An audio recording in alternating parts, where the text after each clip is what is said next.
বাংলাদেশে পাচারের পথে সুবোধনগরে জব্দ দুটি মহিষ, আটক এক পাচারকারী। ভারত থেকে বাংলাদেশে গবাদি পশু পাচার চক্র আজও সক্রিয়। আরও একবার বাংলাদেশ পাচারের পথে দুটি মহিষ আটক করেছেন স্থানীয় জনগণ। পরে পুলিশের সমঝে দিন তারা। গতকাল গভীর রাতে ভারত বাংলাদেশ সীমান্তবর্তী এলাকায় দুটি মহিষ বাংলাদেশে পাচারের উদ্দেশ্যে নিয়ে যাচ্ছিল দুই যুবক।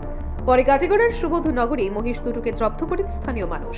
এরই সঙ্গে পাচারের সাথে জড়িত সন্দেহে বড়বন্ধ রাজার টিলার বাসিন্দা হিলাল উদ্দিন বরভূয়া নামের যুবককে আটক করতে সক্ষম হলেও অপর এক যুবক পালিয়ে যায়।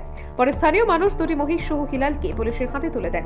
পুলিশ মহিষ দুটিকে খোয়ারে পাঠিয়ে ধৃত হিলালকে জেরা চালিয়ে তদন্ত অব্যাহত রেখেছে। ব্যুরো রিপোর্ট, আজকের বরাক। সুধীর দর্শক, খবরটি দেখার আগে আপনারা আমাদের আজকের বরাক ইউটিউব সাবস্ক্রাইব এবং ফেসবুকে ফলো করতে ভুলবেন না কিন্তু। কইতে আমরা ভোটার থেকে ভোটার সাইডে গ্রাম আছে সুবোধনগর কলোনি। আজকে ধরছে পুলিশে এখন কই নিরা ওরা তো করো নি কোন কোড এই যে জগদীশপুর জগদীশপুর। দাদার নামটা কিটা আপনার কোড? না না কোড়া হলো তোমার জসিমউদ্দিন। আচ্ছা।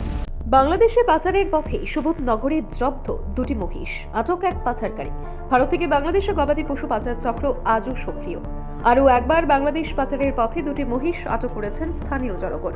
পরে পুলিশের সমঝে দিন তারা।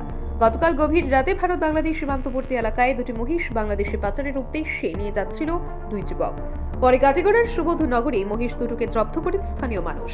এরই সঙ্গে পাচারের সাথে জড়িত সন্দেহে বড়বন্ধ রাজার টিলার বাসিন্দা হিলাল উদ্দিন বরভূয়া নামের যুবককে আটক করতে সক্ষম হলেও অপর এক যুবক পালিয়ে যায়।